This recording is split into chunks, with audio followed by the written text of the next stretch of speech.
Now we will see theory part of errors, which is given in NCERT book. Here errors we are classified in three categories. One is the systematic error, another is random error, and third one is least count error. Systematic error, it is called systematic because this error always tends in one direction. That means the value will come always more or always less. In one direction only this value will proceed. Second thing, we can remove this error by adding or subtracting the quantity. Next, that about the systematic error is reason we are knowing. The cause due to the systematic error means why the systematic error occurs, the reason we are knowing in such case. So obviously if we are knowing the reason, we can remove it.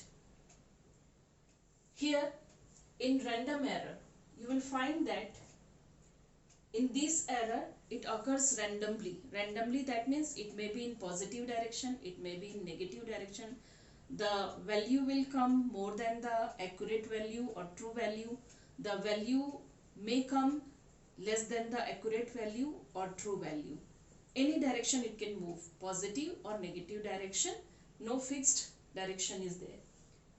Second thing, the cause of this error is not knowing. That means we are not knowing the cause of this error. So because if we are not knowing, so we cannot set up the instrument or the things properly or remove this error by doing the experiment, okay?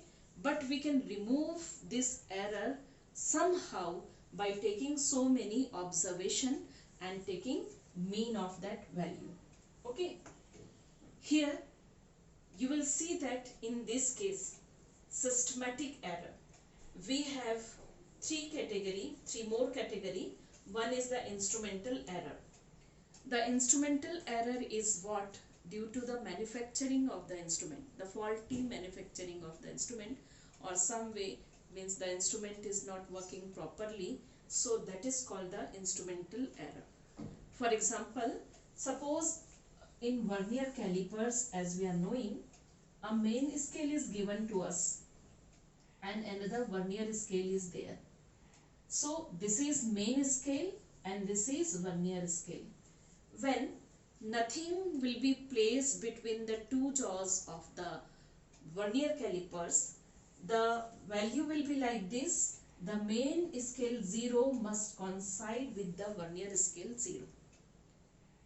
But sometime it happened that it is not like this. Sometime the main scale 0 will be right off the vernier scale 0, or maybe it is left off vernier scale 0. So this type of error is called zero error. And this zero error can be removed by adding or subtracting the extra value which we are calculating here, okay? But this is the instrument error.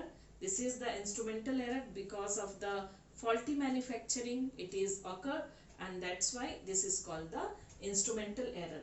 It is coming in the category of systematic error. That means an instrument which is measured always more or always less. Like any thermometer is there, and if it is measuring the boiling point of water always 104, that means 4 degree more than the accurate value. So always if we are knowing such thing, so whenever we are using that thermometer, we always subtract 4 degree because we are knowing this thermometer is always giving 4 degree more than the accurate value.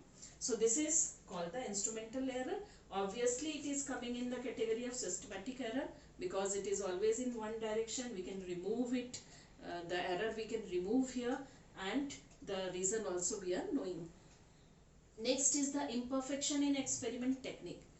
Imperfection in experiment technique, that means due to the lack of knowledge of the experimental setup.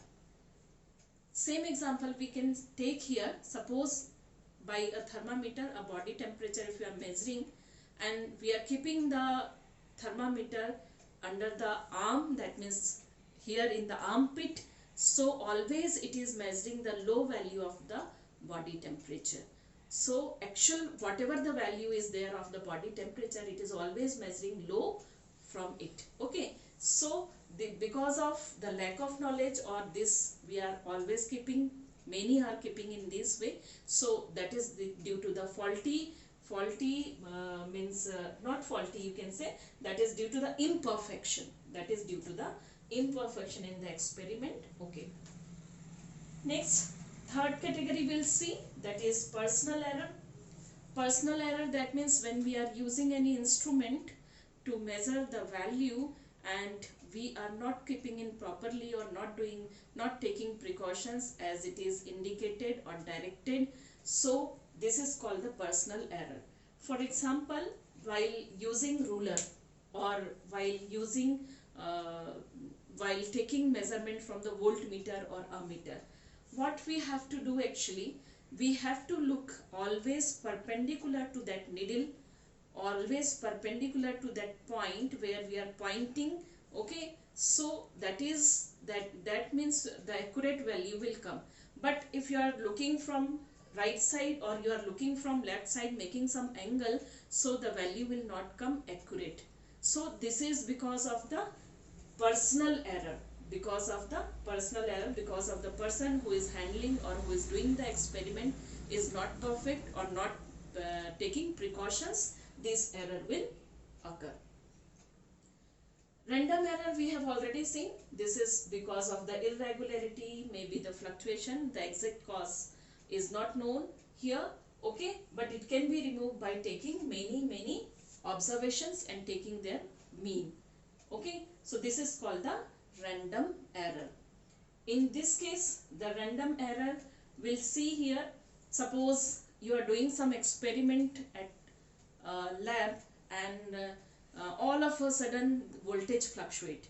It may be more, it may be less, and due to the fluctuation, suppose you are doing Ohm's law experiment and you are taking readings, and that time if it happen, so means obviously you will see that the reading will come wrong and you cannot remove it. It means at a time you cannot correct it, but you can correct it by taking many observations. Okay, so this is called the random error. Now come to the least count error. The least count error is like this. Suppose you are taking an instrument, least count you know very well. Least count, that means the least value measured by the instrument. So suppose instrument you have taken that can be measured the least value 0.01 centimeter. Another instrument 0.01 centimeter, and another instrument, third instrument, it is measured 0.001 centimeter. Okay, so obviously what you will find here in this least count error, if you measure any of the any of the length or any measurement, if you are taking by this instrument, first instrument, maybe the you can say that the reading will be accurate or closest to the true value, but it is not precise. And here you see that as you go here, means if you take the second instrument or the third instrument, so you will get more precise reading, as I explained to you already. Okay, so here what happened in such case, the least count error can be removed when we are using more precise instrument, so the accurate reading will come. And it happen like, means suppose if you are taking many reading in such cases, so after taking mean, this can be removed. Least count error is sometimes it may be including in the random error also, and it may be including in the systematic error also. Whenever we are knowing the cause, it will come to the this category, systematic, and whenever we are not knowing the cause, it is come to the random. But because it is due to the precision of the instrument, that means it also can be we can say that it is an instrumental error, and in such cases we'll take this in this category, systematic error. Okay, so these are the errors. From this some questions can be asked like differentiate systematic error or random error, or give example of systematic error and random error. This type of question will come. This is the theory part only. We'll come to the next video in the calculation part of the error. Yesterday we have seen theory part of errors, in which we have seen some errors like systematic errors, random errors, least count errors. What we found that in case of systematic error, we can remove this error by adding and subtracting the quantity which is coming or whatever the difference is there of the from the true value. But in case of random error, we cannot remove it. We can minimize it by taking mean of many observations. So minimizing the error, we are here calculating now absolute error. Absolute error is the magnitude of the difference between the true value and the measured value of the quantity. For example, suppose while doing experiment of a physical quantity, we have calculated the physical quantity x n times. We have done the experiment n times. First time the observation came is x1, then x2, then x3, and so on. It came till xn. So what we will do, first of all, we'll take mean of this observation. While taking mean of the observation, what we are doing, sum of observation divided by number of observation, this is n, so it is called x mean, or we'll write this as x bar.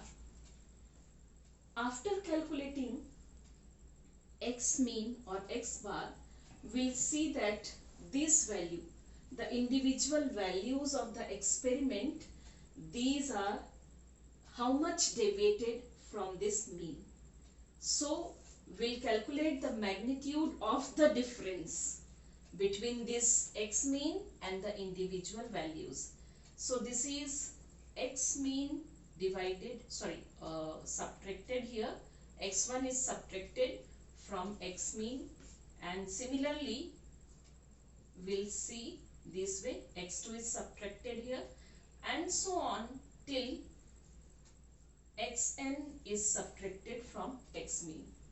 The observation comes here is called, this is, you can see that deviation in first observation, deviation in second observation, and so on, the deviation in last observation, that means nth observation. So this way we have calculated now the difference between the mean and the individual values. Then if we are taking here, this is called difference. Now if we are taking absolute error, so in case of absolute error, this magnitude, whatever the magnitudes will come, some quantity may be negative, some quantity may be positive, but while taking absolute error, we are simply taking magnitude, we are not taking sign, minus and plus. So it is what the absolute errors are. This is del x1 in first case, then this is del x2 in second case, and so on, it is del xn. Now if you are taking mean of this absolute error, this is called mean absolute error. So while taking mean absolute error, what we'll do now, we'll check here, this is mean absolute error. For this we'll take mean of absolute errors, that is del x1, then absolute value of del x2, that means simply magnitude only, and absolute value of del xn, that means simply magnitude of this without sign and divided by n. So this is called x del x mean, or we can say this as by bar we are representing it, del x bar. So this quantity is called mean absolute error. Mean absolute error. While taking this mean absolute error, the final result which we are showing here, is in the form of mean. This is the mean, that means x mean plus minus absolute error, that means del x mean. So this way we are representing the final result. This final result, you can see that means whatever the physical quantity which we are measuring here, the physical quantity x which we are measuring here, will range between x minus del x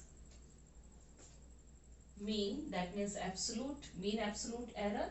This is equal to or less than this x, and this is the x is the physical quantity is less than or equal to x mean plus del x mean. So the range of this physical quantity must lie from here to here. This way this can be. Okay. So the whole thing that we will understand now by one numerical question. Now we'll see a numerical question here, in which it is given that while doing simple pendulum experiment, the time period comes in this manner. In first experiment it came 5.1 second, then second experiment 5 seconds, then 5.3 and 5.2 and 5.4. This way 5 observation we have taken.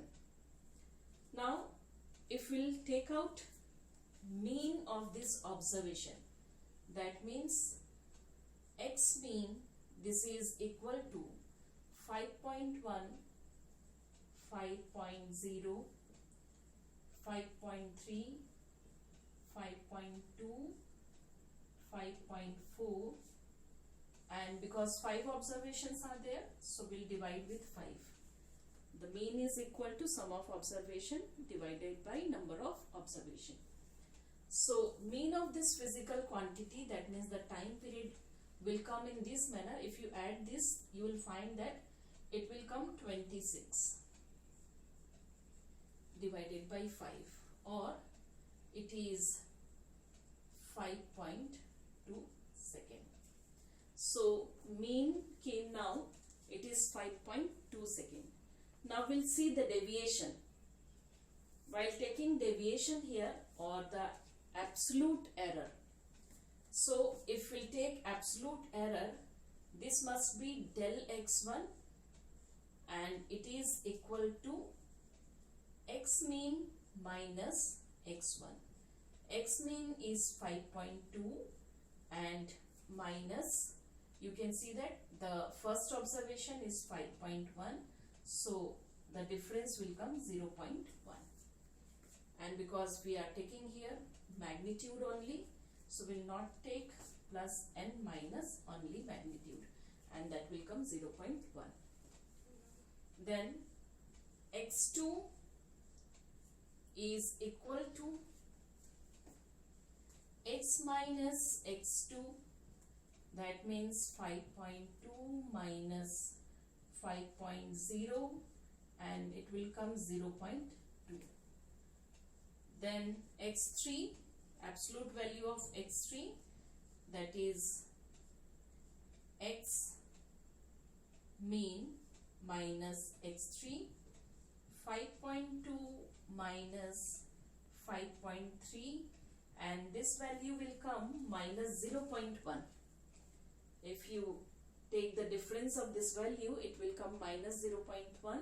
So as I said to you, while taking absolute error, that time we are ignoring the minus and plus sign, only taking the magnitude. So here also the magnitude will come 0.1.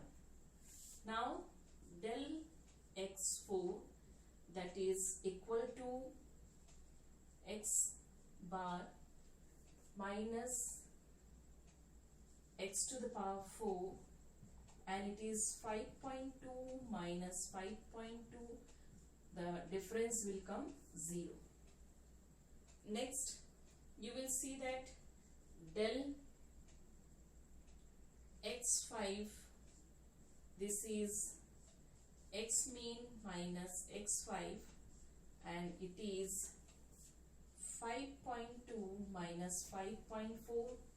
If you subtract it, it will come minus 0.2, but minus sign will not take, will take 0.2 only. Here also we'll write 0.0, just following the significant figure rule. So 0.0 we will write there. Okay. So this way the difference came. Now these are the absolute errors. Now we are going to calculate mean absolute error.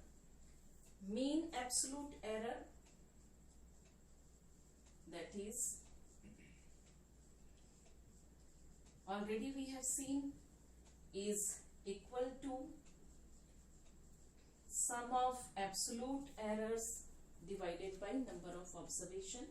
So it is 0.1 plus 0.2 plus 0.0 plus 0.2 plus here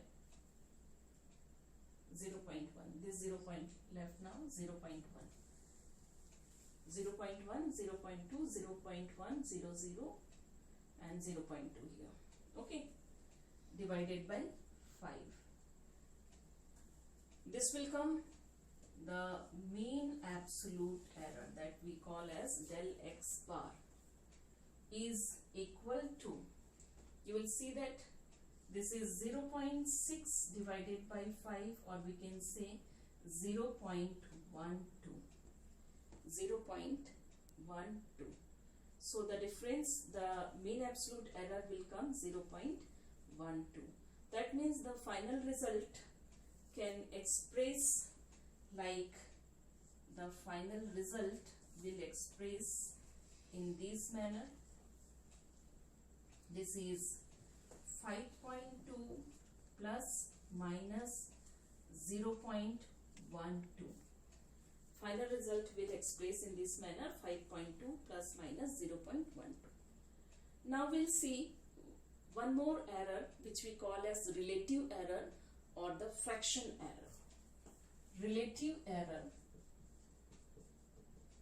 or we call this as fractional error.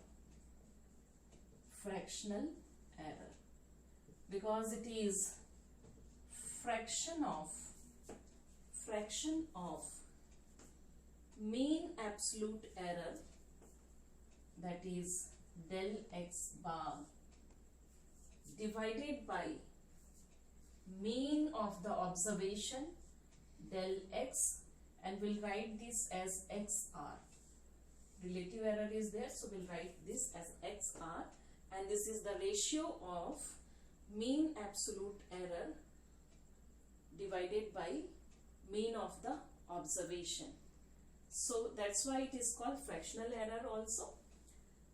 If we are calculating it, what it will come here, you can see that this is mean absolute error is 0.12,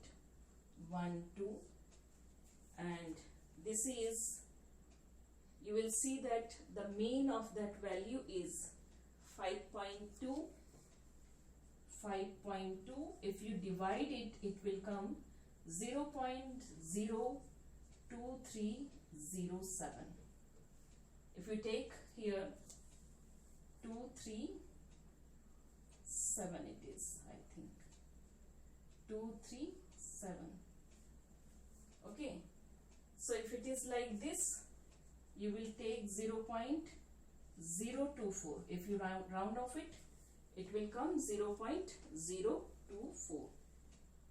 Okay, so this is called relative error. Now one more error is there which we call as percentage error. Percentage error is nothing else, it is just multiplication of relative error with 100%. That means the relative error is what? It is del x bar del x, that means absolute mean absolute error divided by mean of the observation, multiply with 100. Multiply with 100, so it will give you percentage error. Here the relative error came 0.024, multiply with 100, so it will come 2.4%. And sometime result is also expressed in the terms of percentage error. As the final result expressed here, sometime it is expressed in terms of percentage error also. So that time what we are writing? We are writing mean of observation. We are writing here mean of observation, that is x bar, and plus minus percentage error. This I will write here xp. I am writing here xp. So this is xp. So final result, sometime it is expressed in the form of mean of that observation plus minus percentage error. Mean of the observation is 5.2 and percentage error is 2.4%. So this way we will express final result. Both the ways are correct. This is and this is.